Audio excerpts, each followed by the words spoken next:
नमस्कार, आप देख रहे हैं टीवी 24 और मैं हूं मोहित कुमार साहू। टीवी 24 की खास पेशकश, वादे कितने पूरी कितने अधूरे। हमारे तमाम दर्शकों का स्वागत है। सबसे पहले हम ये बताना चाहेंगे, चूंकि चुनाव सर पर है, तमाम प्रत्याशी मतदाताओं को रिझाने लगे हुए हैं, प्रचार प्रसार कर रहे हैं। चुनावी शोर शराबा अपने चरम पर है, शबाब पर है।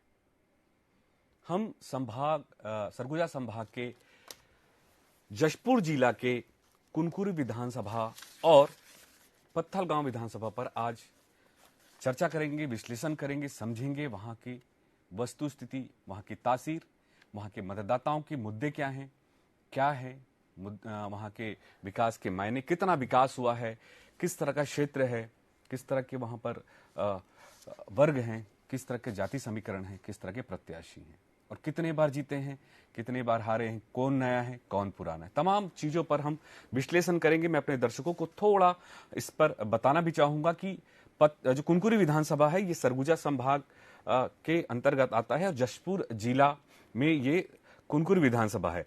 अगर हम बात करें, कांग्रेसी यूडी मिंज इस बार प्रत्याशी हैं और उनके सामने होंगे बीजेपी के विष्णु देसाई, जो भाजपा के प्रदेश अध्यक्ष भी रह चुके हैं। इसके अलावा सांसद भी थे। उनका बड़ा कद, बड़ा चेहरा विष्णु देसाई का, उनके सामने कांग्रेस की यूडी मिंज सामने है। और यहां बताएं तो कुल मतदाता 2,40,000 के 746 मतदाता हैं, तो महिला 1,04,000, पुरुष 1 लाख। तो यहां पे महिला मतदाताओं की संख्या लगभग 4,000 आपको ज्यादा देखने को मिलेगी। छत्तीसगढ़ में अगर हम बात करें तो 2 चरण में चुनाव होने वाले हैं, 7 नवंबर और 13 नवंबर को। पहले चरण के चुनाव में बस्तर और राजनांदगांव जो क्षेत्र है, वहां पर जो नक्सली प्रभावित क्षेत्र है, वहां पर पहले चरण में चुनाव होने वाले हैं। दूसरे चरण में 17 नवंबर को जो 70 विधानसभा होंगे उसमें चुनाव होंगे, जिसमें अभी हम जिस चर्चा कर रहे हैं कुनकुरी, सरगुजा संभाग के कुनकुरी और पत्थलगांव पर। यहाँ की अगर राजनीतिक समीकरण की बात करें तो राजनीतिक सीट पर यहाँ पर पूरा माहौल, चुनावी सभा पर और माहौल बेहद गरमाया हुआ दिखता है। इस सीट पर अगर बात करें 1980 से लेकर आज तक कांग्रेस केवल 2 बार ही जीत दर्ज कर पाई है। कुनकुरी में कुल 9 बार विधानसभा चुनाव में 7 बार मतदाताओं ने भाजपा को ही चुना है। लेकिन 2018 के चुनाव में लगातार 15 साल जब सरकार भाजपा की सरकार थी, उसके बाद जब 2018 में जब परिवर्तन हुआ, उस समय चुनाव में कांग्रेस की जो मेहनत है वो रंग लाई और वहां से कांग्रेस ने जीत दर्ज की और पार्टी से यूडी मिंज, जो पूर्व विधायक भी हैं, वो चुने गए थे। और वर्तमान में भी इस बार यूडी मिंज पर ही विश्वास जताया है कांग्रेस ने। ऐसे कई जगह, कई विधानसभा क्षेत्र है जहां पर नए नए प्रत्याशी भी कांग्रेस ने लाए हैं। काफी इसको लेकर वाद विवाद भी हुए हैं मतदाताओं में भी और जो उनके समर्थक हैं उनमें भी। तो काफी ये चीजें पूरे छत्तीसगढ़ में देखने को मिली है। कांग्रेस पार्टी ये बात करें 2023 के जो चुनाव हैं, कुनकुरी की सीट बचाए रखने के लिए दोनों पार्टी जद्दोजहद कर रही है और किसी भी तरीके से कोई भी पार्टी रिस्क लेना नहीं चाह रही है। और कुछ और थोड़ा अगर हम चर्चा करने चाहे तो कुनकुरी विधानसभा की जो सीट है वो आदिवासी क्षेत्र है और ईसाई वर्ग के तमाम जो लोग हैं वहां पर कन्वर्टेड जो ईसाई काफी संख्या में है। विष्णु देसाई जो भाजपा के पूर्व अध्यक्ष भी रहे हैं, सांसद भी रहे हैं, उनका अच्छा खासा वहां पर मान है, सम्मान है। लोग उनको बहुत बेहतर नजर जाते, बहुत कूल और शांत माने जाते हैं विष्णु देसाई जी। और इसके विपरीत बिल्कुल यूडी मिंज भी बहुत लोगों में, अपने समर्थकों में खासा पहचान रखते हैं। लगातार वहां पर काम करते भी रहे। यूडी मिंज पिछले बार विधायक भी रहे हैं और काफी समय से कांग्रेस के लिए काम भी कर रहे हैं। विष्णु देसाई जी की बात करें तो विष्णु देसाई जी भी लगातार उस क्षेत्र से सांसद भी रहे हैं और काम भी काफी उन्होंने किया है। अगर हम बात करें तो 2018 विधानसभा चुनाव में भाजपा के भरत साय और कांग्रेस के उत्तम जो यूडी मिंज है उनके बीच सीधा मुकाबला था और लगभग 4,000 के वोटों से के अंतर से भरत साय को यूडी मिंज ने पिछले बार के चुनाव में हरा दिया था। 46.16 का मतदान प्रतिशत था के मत हुआ था, जिसमें 65,000 जो है भरत साय को मत मिला था और जिससे ये भी हम बताना चाहेंगे 2000 चुनाव में भाजपा के रोहित साय ने कुनकुरी सीट पर की बात करें तो भाजपा के प्रत्याशी थे। कांग्रेस के अग्रहाम तिर्के 28,000 मतों से शिकस्त दी थी। 2008 की भी बात करें, चुनाव में भाजपा प्रत्याशी भरत साय ने 57,113 मत हासिल किया था। कांग्रेस की यूडी मिंच 9,000 अधिक के वोटों से हराया था। तो ये एक छोटा सा हम समीकरण बता रहे थे कुनकुरी विधानसभा के जो है एक शॉर्ट में हम समझाना चाह रहे थे दर्शकों को किस तरह से वहां का क्षेत्र रहा था, क्या समीकरण रहा था। छोटा सा क्षेत्र है कुनकुरी, आदिवासी बहुल क्षेत्र है, ईसाई बहुल क्षेत्र है। समझेंगे बहुत बेहतरी ढंग से। वहां हमारे संवाददाता कुंदन राजपूत हमसे सीधे जुड़ गए हैं। हम उनसे जानना चाहेंगे कि वहां की स्थिति परिस्थिति, वहां की कुनकुरी की तासीर कैसी है कि लगातार भाजपा वहां से जीतती आई है। ऐसा क्या विकास काम हुए हैं और बचे हुए हैं काम, कितने वादे पूरे हुए हैं, कितने अधूरे हैं। क्योंकि अभी पिछले बार कांग्रेस की सरकार थी, कांग्रेस के ही विधायक थे यूडी मिंज। इस बार सीधे तौर पे सांसद को भी मैदान में, पूर्व सांसद को उतारा गया है। कुंदन, मैं ये जानना चाहूंगा आपसे, चूंकि कुनकुरी सीट बेहद अभी हॉट सीट हो गई है, कैसे देखते हैं, क्या परिस्थितियां, क्या स्थिति चल रही है वहां पे अभी चुनाव को लेकर, तैयारियां क्या हो रही हैं? जी, कुनकुरी विधानसभा एक हाई प्रोफाइल सीट माना जाता है क्योंकि बीजेपी की ओर से इस बार 4 बार के सांसद विष्णुदेव साय को पार्टी ने टिकट दिया। वहीं कांग्रेस की बात करें तो कांग्रेस से उत्तम दान मिंज को कांग्रेस ने फिर से रिपीट किया है। निश्चित तौर पे एक बहुत कड़ा मुकाबला है कुनकुरी विधानसभा में। हमारे साथ कुनकुरी के कुछ लोग मौजूद है, तो हम उनसे सीधे बात करेंगे कि किन मुद्दों को लेकर वो इस विधानसभा चुनाव में वोट करेंगे। जी बताएं, किन मुद्दों को लेकर आप वोट करेंगे? विकास के मुद्दों को, रोड, सड़क, पानी, इन्हीं मुद्दों को। आप बाहर जाइए, जन सलाह देखिए एसआईटी के पक्ष में जो जन सलाह उठा है वो बताता है कि यूडी मिंज के खिलाफ कितना जन आक्रोश है। और सरल आदमी सच्चा काम विष्णुदेव साय उनका नाम, हम प्रचंड मतों से यहाँ विजयी होंगे और भारतीय जनता पार्टी यहाँ एक ऐतिहासिक जीत हासिल करने जा रही है। जी, आप देख सकते थे कि लोग विकास के मुद्दों पे वोट करने, हमारे साथ कुछ और लोग मौजूद हैं, उनसे जानेंगे कि क्या कुछ विकास कार्य है जो कुनकुरी में नहीं होता है। जी, आप बताएं किन मुद्दों पे आप वोट करेंगे? जी, कुनकुरी एक ऐसा विधानसभा है जहाँ ऐसा कोई विकास कार्य है नहीं जो नहीं हो पाए। कुनकुरी में लगभग सभी प्रकार के विकास कार्य हुए। NH 43 में 1600 करोड़ रुपए का सड़क का निर्माण हुआ है। यहाँ पे केंद्रीय विद्यालय, यहाँ पे नगर पंचायत में जल की व्यवस्था के लिए, ईद नदी से जल की व्यवस्था के लिए 3 करोड़ रुपए की जो टंकी का भी निर्माण हुआ। साथ ही इस अंचल में खेलों को लेकर इंडोर स्टेडियम का भी निर्माण हुआ। हर तरह का विकास यहाँ पे, यहाँ के पूर्व सांसद, पूर्व केंद्रीय मंत्री माननीय श्री विष्णुदेव साय जी के द्वारा किया गया था। और किसी भी प्रकार का यहाँ विकास कार्य उनके द्वारा नहीं किया गया था, ऐसी बात ही नहीं। आप देख सकते थे कि इनका साफ तौर पे कहना है कि कांग्रेस के कार्यकाल में कुनकुरी में कोई काम नहीं हुआ। हमारे साथ और मतदाता, उनसे जानेंगे किन मुद्दों को लेकर वोट करेंगे। जी, कुनकुरी विधानसभा में विकास को लेकर कांग्रेस और बीजेपी आमने सामने एक दूसरे पर आरोप लगा रहे हैं। कांग्रेस ने आरोप लगाया कि विकास के कार्य विष्णुदेव साय 4 कार्यकाल में नहीं कर पाए थे। इसको लेकर विष्णुदेव साय ने एक किताब जारी किया है और उसमें ये बताया कि कितने विकास के कार्य अपने कार्यकाल के दौरान उन्होंने किया था। और विधायक यूडी मिंज ने दावा कर रहे हैं कि उन्होंने क्या क्या काम किया था, उसके आधार पर चुनाव में आ रहे हैं। और आपको बता दें कि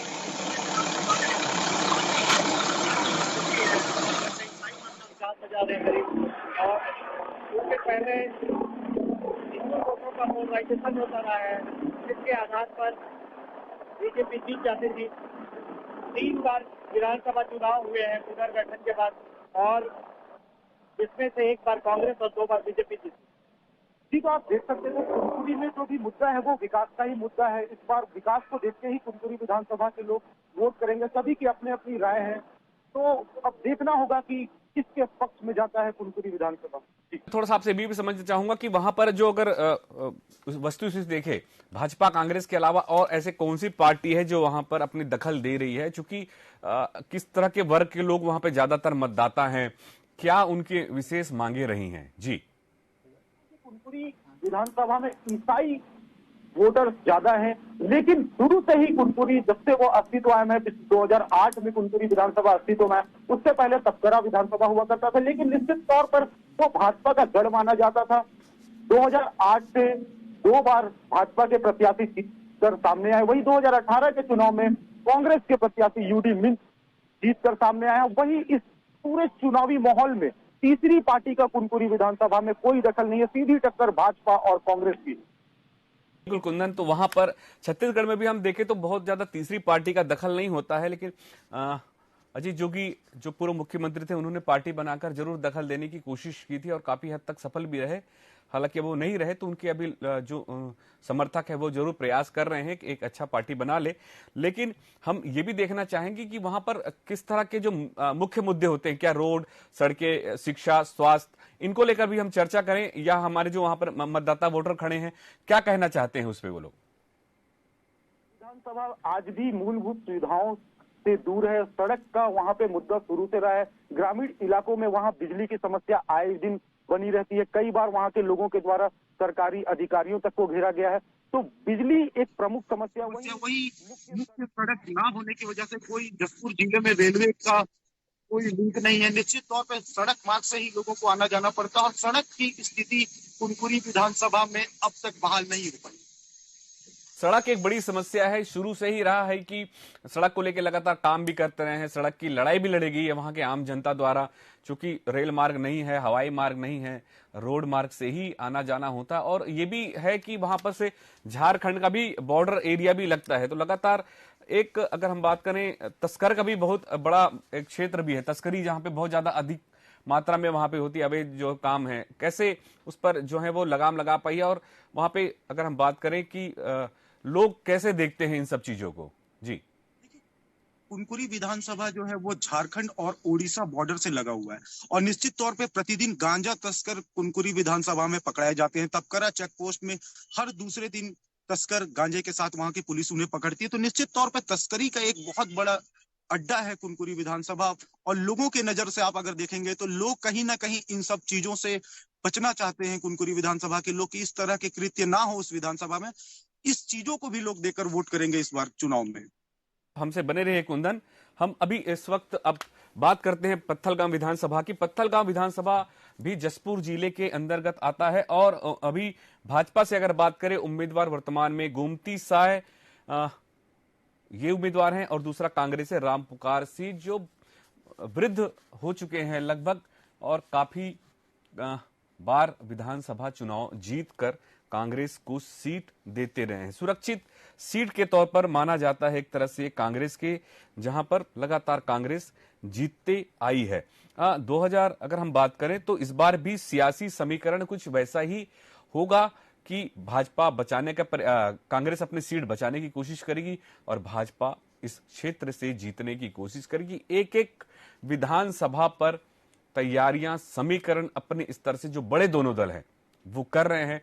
मतदाताओं को रिझाने तमाम तरीके का जो प्रयास है वो सब किया जा रहा है, लेकिन निर्वाचन आयोग भी लगातार सतर्क है, मॉनिटरिंग कर रही है कि कहीं कोई अव्यवस्था ना हो, व्यवस्थित ढंग से मतदान हो जाए, जिससे मतदाता अच्छे प्रत्याशी को चुन सके और उनके क्षेत्र का विकास हो सके।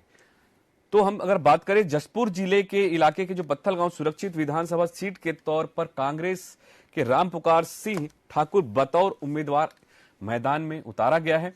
वहीं भाजपा ने मुकाबले में शिव शंकर पैकरा जो अपने प्रत्याशी तौर पर टिकट दिया था, चुनावी मुकाबले में जोरदार रहा था, दोनों के बीच काफी संघर्षशील रहा था 2018 में, जिसमें कांग्रेस पार्टी के प्रत्याशी ने 96,000 ज्यादा मतों से विजय हासिल की थी। और इसमें अगर बात करें तो ये परिणाम कांग्रेस के पक्ष में था 2018 में। पत्थलगांव एसटी विधानसभा सीट है और ये जसपुर लोकसभा सीट का हिस्सा भी है, जो अगर बात करें पहाड़ी इलाका क्षेत्र आता है और यहां पर कुल मतदाता 1,96,000 के आसपास है। 2013 की ही अगर हम चर्चा करें तो शिव शंकर पैकरा 71,485 वोट आए थे और अपने प्रतिद्वंदी से 3,909 वोटों से भी हार गए थे। तो ये एक छोटा सा समीकरण, और सीपीआई का भी थोड़ा यहाँ पर दखल दिखता है।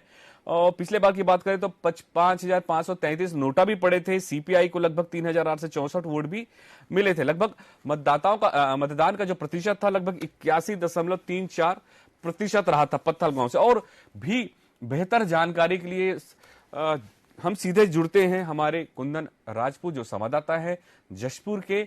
कुंदन, यदि आप हमसे जुड़ गए हैं, कुंदन जी, कुंदन, मैं आपसे यह जानना चाहूंगा, चूंकि पत्थलगांव विधानसभा रामपुकार सिंह कांग्रेस से, गोमती साय बीजेपी से चुनाव लड़ रहे हैं, जनता कैसे देखती है, क्या है मुद्दे वहां की? जी, मैं आपको पत्थलगांव विधानसभा के बारे में बता दूं तो पत्थलगांव विधानसभा शुरू से ही कांग्रेस का गढ़ माना जाता है। रामपुकार सिंह 86 वर्ष की उम्र के हैं, उन्हें पार्टी की ओर से फिर से टिकट दिया गया है और कहीं ना कहीं माहौल उनके पक्ष में ऐसा कुछ दिख रहा है। लोग अभी भी उनसे सीधे जुड़े हुए हैं। वह एक बहुत बुजुर्ग होने के बावजूद एक्टिव है क्षेत्र में, प्रतिदिन वो जनसंपर्क कर रहे हैं। और वही भाजपा की बात करें तो भाजपा ने तेज तर्रार महिला सांसद जो रायगढ़ लोकसभा क्षेत्र की है गोमती साय को पार्टी की ओर से पत्थलगांव विधानसभा से टिकट दिया है। तो यह भी एक कांटे की टक्कर माने जा रही है पत्थलगांव विधानसभा से। हमारे साथ एक राजनीतिक विशेषज्ञ विकास पांडे जी यहाँ पे हमारे साथ मौजूद है, तो हम सीधा उनसे जानेंगे कि क्या मुद्दे हैं पत्थलगांव विधानसभा को लेकर, किन मुद्दों को लेकर लोग वोट करेंगे। जी विकास जी, बताएं कि क्या मुद्दे रहेंगे। कि पत्थलगांव का सबसे बड़ा मुद्दा तो जिले बनाने की मांग थी। 2013 में जब वहां से शिवशंकर पैकरा चुनाव जीते थे तो बीजेपी इसी वजह से जीत पाई थी कि रमन सिंह तत्कालिक मुख्यमंत्री थे, उन्होंने आकर ये वादा किया था चुनाव के पहले कि वो जिला बनाएंगे, और जिसके बाद जिला नहीं बन पाया उस कार्यकाल में, जिसके बाद बीजेपी वहां से हार गई। अभी वर्तमान में जो विधायक हैं रामपुकार सिंह, वो करीब 40 साल से विधायक हैं और उन्होंने 10 चुनाव लड़े हैं, जिसमें से 2 चुनाव हारे हैं और 8 चुनाव उन्होंने जीता है। बीजेपी उनकी उम्र को भी मुद्दा बना रही है कि इतने उम्र दराज होने के बाद उनकी सक्रियता जिले उस इलाके में जो सड़कें खराब है उसको लेकर मुद्दा बना रही है बीजेपी, और जिले की मांग को लेकर थी। और किसान वहां बहुतायत हैं, जैसे वहां टमाटर काफी मात्रा में उगाया जाता है, लुड़े क्षेत्र को जो है टमाटर की राजधानी कहा जाता है। तो ये मुद्दे वहां के विशेष मुद्दे हैं और इन मुद्दों के आधार पर चुनाव लड़ रहे हैं दोनों पार्टी में। मैं भी समझना चाहूंगा, चूंकि पत्थलगांव विधानसभा जो क्षेत्र है टमाटर बहुतायत होता है, बहुत ज्यादा टमाटर होता है, आए दिन किसान बहुत प्रभावित, हम आए दिन देखते थे कि किसान जो है वो अच्छे दाम नहीं मिलने की वजह से भी वहां पे टमाटर को रोड पे सड़क पे फैला देते थे, फेंक देते थे। तो वहां पर एक प्लांट भी डालने का था, एक लगातार ये भी चर्चा में थी, जिले बनाने का मांग तो है ये पत्थलगांव को, दूसरा टमाटर का एक बड़ा प्लांट का भी लगाने के जिससे सॉस बनाया जा सके, उसको विदेशों में सप्लाई किया जा सके, अन्य प्रदेशों में सप्लाई किया जा सके। तो किसानों के लिए बेहतर करने का लगातार प्रयास कांग्रेस ने भी पिछले बार वादा किया था, क्या हुआ था इन सब चीजों पे, कितने वादे पूरे हुए इन सब चीजों पे? जी, ये प्लांट वाला वादा तो कांग्रेस पूरा नहीं कर पाई अभी भी, और कांग्रेस के 5 साल बीत जाने के बाद भी किसी तरह का कोई काम नहीं हुआ है। वहीं भाजपा की बात करें तो भाजपा लगातार आरोप लगा रही है कि इतने उम्र दराज व्यक्ति को फिर से टिकट देना वो काम नहीं कर पाएंगे। उनका स्वास्थ्य का कारण हमेशा से रहा है उनके किसी भी कार्यक्रम में आने जाने को लेकर। वहीं गोमती साय को लेकर लोगों की ये राय है कि एक तेज तर्रार महिला है जो एक्टिव रहती है, क्षेत्र में लोगों से मिलती हैं। वहीं रामपुकार सिंह जी को लेकर लोगों का यह भी कहना है कि वो मिल जाते हैं, लेकिन भाजपा वाले लगातार आरोप लगा रहे हैं कि लोग उनसे मिल नहीं पाएंगे उनका स्वास्थ्य कारणों की वजह से। वहां पे मुद्दे क्या रहेंगे? जैसे सड़क का भी बात करें, रोड जो है लगातार उस आने जाने का साधन थोड़ा सा दिक्कत है पत्थलगांव के लिए, काफी रोड खराब है, डामरीकरण की व्यवस्थाएं नहीं हो पाई है। जब हम 5 साल पहले भी गए थे तो देखे थे काफी स्थिति बहुत ज्यादा ही खराब थी रोड की। अभी क्या स्थिति वहां पर, रोड कितने बन पाए हैं? क्योंकि काफी बंद पड़ा हुआ था, रास्ते भी बंद थे, आने जाने में दिक्कत होती थी, बारिश के दिनों में पूरे बंद हो जाते थे रास्ते, क्योंकि किसानों का भी क्षेत्र आने जाने में भी सुगम नहीं होने से दिक्कत होता था। अंदरूनी क्षेत्रों में बात करें तो उस क्षेत्र में भी जो है वो रोड नहीं है, रास्ते नहीं है। ऐसे में आवागमन का साधन का क्या व्यवस्था है वहां पर? क्या रोड बन चुके हैं अभी? जी, तक भी नहीं बन पाए हैं। जो नेशनल हाईवे का काम है वो पिछले कई दशकों से चल रहा है और अब भी वो निर्माणाधीन है। अब तक नेशनल हाईवे जो सड़क है वो नहीं बन पाया। पत्थलगांव में लोगों की सबसे बड़ी समस्या जो है वो रोड की है। शहर के रोड, पत्थलगांव शहर का रोड भी पूरे जर्जर स्थिति में है। कहीं ना कहीं सड़क एक बहुत बड़ा मुद्दा होगा इस विधानसभा चुनाव में। बहुत बहुत धन्यवाद कुंदन, आप हमसे जुड़ने के लिए। तो ये थे पत्थलगांव विधानसभा के मुद्दे। तो आज भी वैसे की वैसे ही, चाहे वो मूलभूत समस्या हो, चाहे वो शिक्षा हो, स्वास्थ्य हो, सड़क हो, तमाम वादे जरूर किए जाते चुनाव से पहले, लेकिन ये वादे पूरे कैसे होते हैं, कब होते हैं, ये तो देखने वाला समय बताएगा। हालांकि चुनावी सबाब अपने सर जोरों शोरों पर है, चुनावी प्रचार प्रसार चल रहे हैं, वादे इरादों की बातें चल रही हैं, लगातार प्रत्याशी को रुझाने की बात चल रही है, तमाम वादे किए जा रहे हैं, नीति की बात की जा रही है, किसानों के हित में बात करने की बात की जा रही है, जाति समीकरण, तमाम चीजें, ये तमाम मुद्दे हैं जो बड़े बड़े दल कर रहे हैं। अब ये देखते हैं कि जब दूसरे चरण का चुनाव होगा, तब जब मतदान होगा और जब रिजल्ट आएगा, उसके बाद दूध का दूध और पानी का पानी होगा कि कौन किसके पक्ष में मतदान हुआ है, कौन जीतकर आया है, कौन कितने वादे पूरे किए। बहुत बहुत धन्यवाद, आप हमसे जुड़े, बने रहिए टीवी 24 के साथ।